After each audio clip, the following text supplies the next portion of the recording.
अगर हम ये चाहते हैं कि हमारी ज़िंदगी आसान हो, परेशानियाँ, रुकावटें, मुश्किलात हल हों, हमारे रिस्क में बरकत हो, कारोबार में बरकत हो, हमारी रोज़मर्रा की ज़िंदगी आसान और खुशगवार हो जाए, क्योंकि आजकल हालात इस तरह के हैं, महंगाइयाँ इस तरह की हैं कि टेंशनें बहुत ज़्यादा हैं, परेशानियाँ बहुत ज़्यादा, मुश्किलात दिन ब दिन बढ़ती चली जा रही हैं।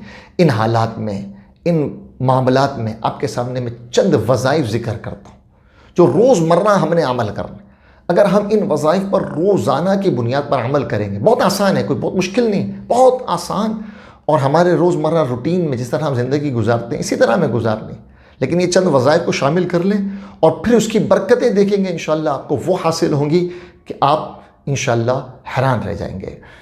सबसे पहले जो मैं आपके सामने वजीफ़ा ज़िक्र कर रहा हूँ वो है, पूरे दिन में किसी भी वक्त जब आसानी हो, या मुअख्खिरु, एक तस्बीह पढ़नी है, यानी 100 मरतबा पढ़ना है, या मुअख्खिरु, अव्वल आखिर 3 मरतबा दुरूद पाक पढ़ लें, या मुअख्खिरु, ये तस्बीह पढ़नी है 1 मरतबा, यानी 100 मरतबा पढ़ना है।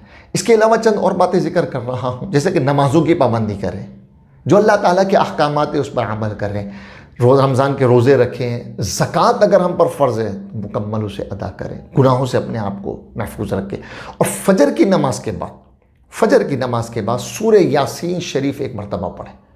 सूरह यासीन शरीफ की पढ़ने की बरकत से इंशाअल्लाह ऐसी बरकत नाज़िल होगी, पूरा दिन खुशगवार गुजरेगा, रिस्क में बरकत होगी, मामलात आसान होंगे।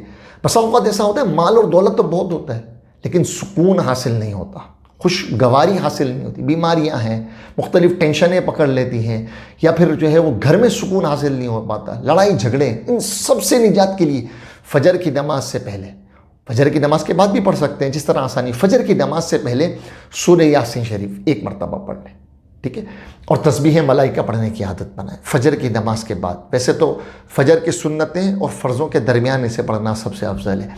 तस्बीह मलाइका 100 मरतबा पढ़ना है, सुबहानल्लाहि व बिहम्दिही, सुबहानल्लाहिल अज़ीम, अस्तग़फ़िरुल्लाह।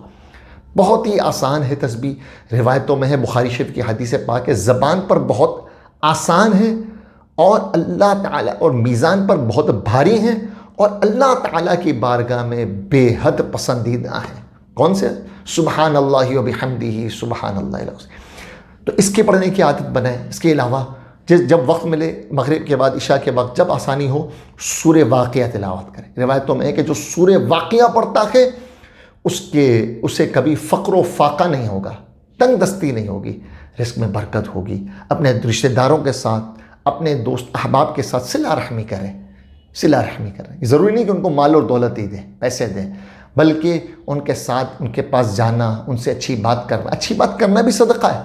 अच्छी बात करें, उनके पास बैठें, उनके गम खुशी में उनके साथ शरीक रहें, उनकी परेशानियों में, उनकी खुशी में उनके साथ खड़े रहें, बिलखुसूस परेशानी के वक्त उनके साथ खड़े रहें। ये सिला रहमी है। इन तमाम चीज़ों को अगर हम अपनी ज़िंदगी का हिस्सा बना लेंगे तो इंशाअल्लाह हमारे काम में भी बरकत होगी, हमारे रिस्क में भी बरकत होगी, कारोबार में बरकत, रिस्क में बरकत, खुशहाली ज़िंदगी में हासिल होगी, रुकावटें दूर होंगी, हमारे घर में खुशहाली हासिल होगी, तंग दस्ती दूर होगी इंशाअल्लाह। इसकी बरकत से बीमारियाँ दूर होंगी, इसकी बरकत से इंशाअल्लाह परेशानियाँ, मुश्किलात, ये सब दूर होंगी, घरेलू झगड़े दूर हो जाएंगे और घर अमन का गहवारा, खुशहाली का गहवारा बन जाएगा, हमारी ज़िंदगी आसान हो जाएगी। बस ये चंद चीज़ें हैं, इस पर अमल करें और इसकी बरकतों को देखें।